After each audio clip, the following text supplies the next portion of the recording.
So that's for humanities, and now we're going to do my science work sample, and that is actually my bridge. So I'll get the rubric for you.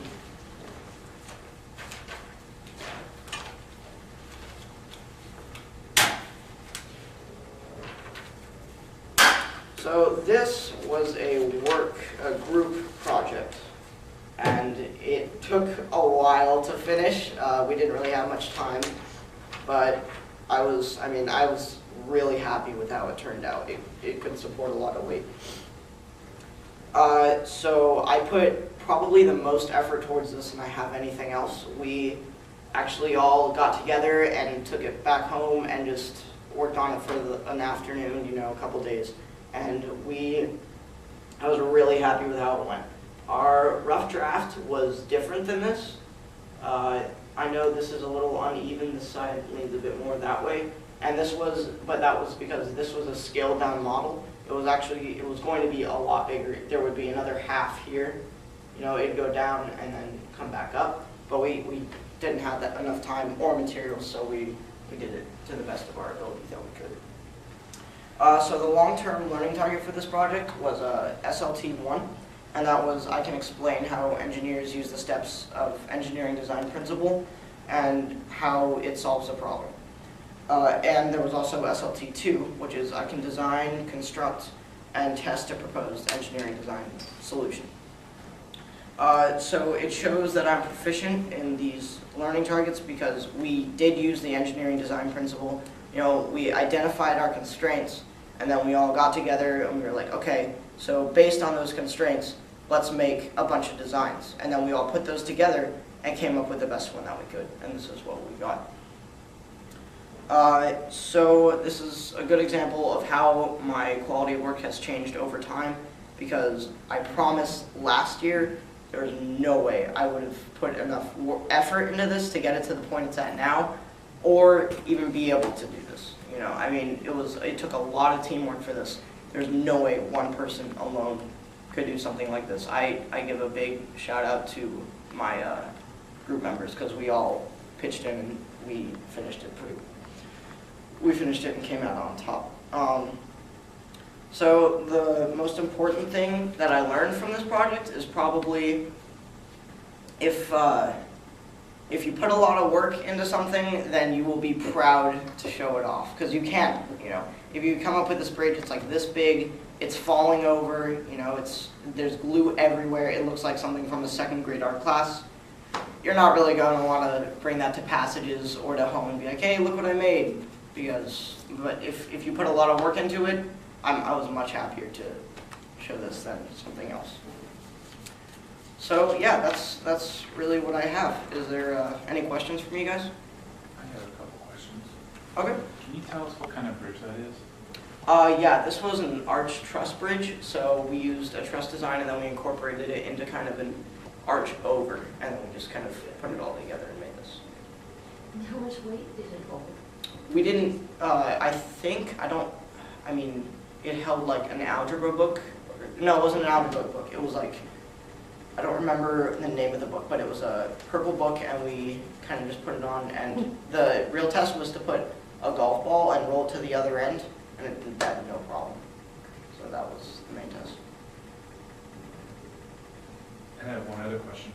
So the first thing I wrote down was when you disconnected science and math. Yeah. So that was my question, but you answered my question. So my follow-up question to that is, what strategies do you think you're going to need besides accessing your brother's expertise? What strategies will you use when you leave 8th grade and go to high school to really boost up your math skills? For math, I'll probably use, have you heard of Kumon? Those kinds of places, okay? I'll probably start using some of those. I'll get help from grades up, say, okay, what kind of math should I be learning? How is it going to help me with science in the future? That kind of thing for what I want to do. Are you aware of the connection between math and music? I am, actually.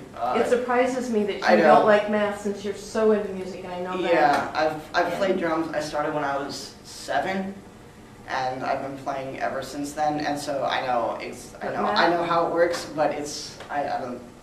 numbers and notes are different. Yeah, yeah. What's your novel? My novel is, I'm glad you asked actually, it's on a post-apocalyptic setting. The way I had it though, it started, the way it works, so this guy grows up in Utah, right? Okay, and he's totally discriminated against by just everyone, his peers and all that. And then it fast forwards 20 years, and that'll play in later. His mom was like a political activist, and she was killed during one of her protests, and it was written off as a random act of violence, but it wasn't. So he went in and he moved in with his uncle, and he was living with him in New Jersey. He lived with his mom in California until then. So years later, it's now two companies who pretty much own the world. So they make all the cars, they have their own military, they work their own government, they have power in third world countries in America. It's all down to two companies now, and they're just rivaling. And so one of them, there's a spill at one of their labs, and I try to make my stories as realistic as possible, because that's one thing I cannot stand, is when it's like, oh yeah, by the way, there's 1,000 zombies in a day now. It's just like out of nowhere, So it's a virus, and it just takes people down. I haven't really figured out all the details that it's going to do, but I know that when it's dead, it has this kind of mixture in it that turns, there's things in your joints called, I think it's collagens, and it's pretty much, it makes up your joints. It's a bunch of proteins and muscle fibers and things like that. And I know that's what's used to make Jell-O, is when they expose that to like this, when they hydrolyze it with some sodium mixture, I don't remember what it's called, it turns it to Jell-O. So I had it like a week after the infection, people started turning to gelatin. Because and it was just like, why gelatin? Because it can be used as a fuel source. It's edible, and there's not much food left, and you can burn it for light, for cars, whatever. But there's only so much of it, just like there is oil. So I'm having it go on from there right now. So how much research are you doing? I'm doing it as I go along. For the virus, I'm doing much more research than anything else, because I have to know how these things work. How much damage they can actually do, things like that. Which of the book group books did you read? I read Fever. And you're a quarter of the way through, a third of the way? For this, probably a quarter of the way. I'm making it pretty long. It'll probably, when I'm done, it'll probably be a couple hundred pages. Is this a summer project? It is, yeah. I read and write whenever I have the chance. I try. What I aim for is reading or writing every night. So I always do something that has to do with literacy every night. So I either expand my vocabulary or use it to work on my story. So, Josh, I've enjoyed your presentation, and I applaud you for your obvious passion in a lot of different areas.